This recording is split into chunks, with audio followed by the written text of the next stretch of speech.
Assalamualaikum warahmatullahi wabarakatuh. Bagaimana kabarnya anak-anak hari ini? Alhamdulillah, mudah-mudahan kalian tetap sehat selalu ya. Baik, sebelum pembelajaran dimulai, marilah kita awali pembelajaran hari ini dengan bacaan istiadah dan basmalah bersama-sama. A'udzubillahi minasyaitonirrajim. Bismillahirrahmanirrahim. Baik, selanjutnya kita langsung ke pembahasan hari ini ya. Bentuk-bentuk interaksi ke ruangan dan dampak interaksi ke ruangan. Sahabat belajar, manusia sebagai makhluk sosial tidak bisa hidup tanpa bantuan orang lain. Demikian halnya antar wilayah atau antar ruang di muka bumi saling ketergantungan dengan ruang yang lainnya. Penduduk yang tinggal di pantai ketergantungan dengan penduduk yang tinggal di daerah pegunungan, begitu sebaliknya, yaitu dalam hal memenuhi kebutuhan masing-masing, kedua ruang tersebut saling ketergantungan. Hal ini menyebabkan terjadinya interaksi antar ruang. Kita telah menyaksikan berbagai macam bentuk interaksi antar ruang dalam kehidupan kita sehari-hari. Interaksi antar ruang bisa kita saksikan dalam berbagai bentuk. Nah, penasaran apa saja bentuk-bentuk daripada interaksi antar ruang? Mari kita bahas satu per satu. Yang pertama, mobilitas penduduk.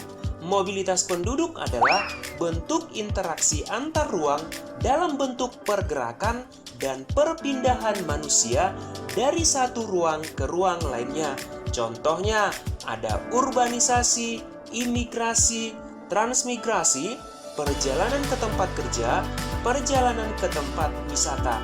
Nah, tentunya sahabat belajar pernah berkunjung ke tempat wisata, bukan? Nah, itu merupakan bentuk mobilitas penduduk. Yang kedua adalah komunikasi. Komunikasi adalah bentuk interaksi antar ruang melalui perpindahan ide, gagasan, informasi, visi misi, cita-cita, dan sejenisnya, baik secara langsung maupun tidak langsung. Contohnya, melihat tayangan berita, melihat tayangan televisi, membaca buku, berselancar di internet. Yang ketiga adalah transportasi. Transportasi adalah bentuk interaksi antar ruang melalui perpindahan barang dari suatu tempat ke tempat lain. Contohnya, pengangkutan barang, perdagangan, dan lainnya. Nah, bagaimana sahabat belajar? Sudah paham kan bentuk-bentuk interaksi antar ruang? Selanjutnya kita bahas adalah dampak interaksi antar ruang. Adapun dampak interaksi antar ruang yang terjadi, yang pertama adalah berkembangnya pusat-pusat pertumbuhan. Sahabat belajar, seperti pada umumnya di kota-kota besar, bakalan terjadi pemusatan aktivitas nih. Ini terjadi karena banyaknya pergerakan atau perpindahan orang, barang, dan jasa di wilayah kota tersebut. Hal ini menyebabkan perkotaan menjadi pusat pertumbuhan. Yang kedua adalah perubahan penggunaan lahan. Coba kalian tengok di wilayah sekitar kalian.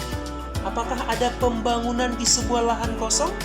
Misalnya begini nih, jika ada tanah kosong, kebun atau persawahan yang sudah berganti fungsinya menjadi supermarket, pabrik, atau bahkan perumahan, nah itu salah satu dampak interaksi antar ruang.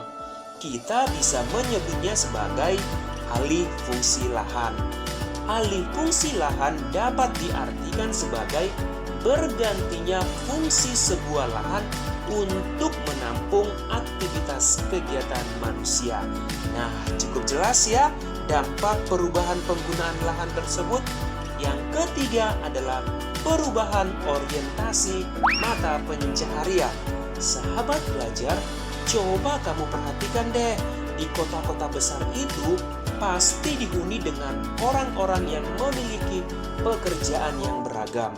Bandingkan dengan yang ada di desa. Rata-rata mereka yang tinggal di daerah pedesaan, mata pencahariannya umumnya sebagai petani, nelayan, atau peternak. Cukup paham ya mengenai perubahan orientasi mata pencaharian? Yang selanjutnya adalah berkembangnya sarana dan prasarana. Pembangunan sarana dan prasarana bakalan semakin meningkat seiring dengan peningkatan pergerakan antar ruang itu sendiri. Transportasi, fasilitas umum, pusat perdagangan, dan sebagainya akan semakin berkembang dan bertambah dengan sendirinya mengikuti arus perubahan tersebut. Kita lanjut ya. Dampak yang kelima adalah perubahan komposisi penduduk. Coba tebak, suku apa yang menjadi penduduk asli di Jakarta? Yups, benar, suku Betawi.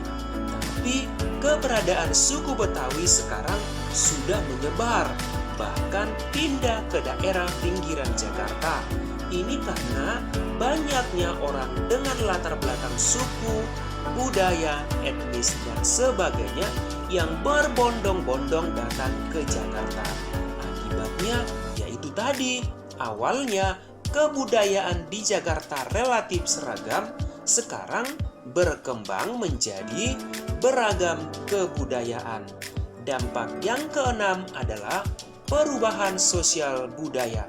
Sahabat belajar, perubahan sosial budaya saat ini tidak terpaku karena pergerakan penduduk saja, tapi juga karena informasi dari luar negeri yang bisa diakses kapan saja, di mana saja, dan dengan siapa saja.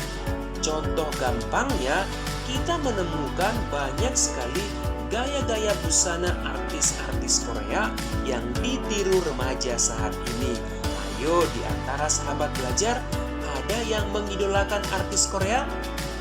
Gimana sahabat belajar? Cukup menarik bukan membahas tentang bentuk-bentuk interaksi ruang dan dampaknya?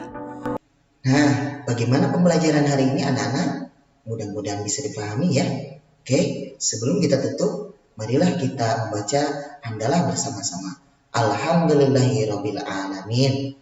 Sekian yang bisa saya sampaikan. Billahi taufiq wal hidayah. Wassalamualaikum warahmatullahi wabarakatuh.